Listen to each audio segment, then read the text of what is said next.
Hi, it's Evangelist Tioni Gray.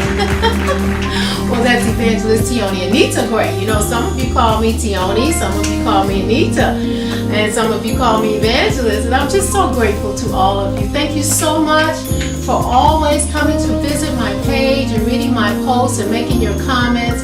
I really, really appreciate it so much. So anyway, now you get to see who I really am, what I'm really like.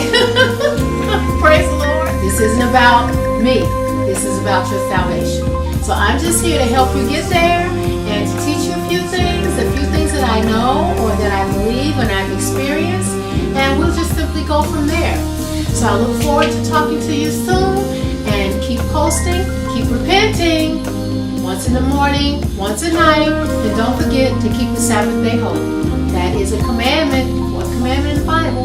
Keep the Sabbath day holy. Take a day of rest and rest all day. And I'll see you soon. Bye-bye.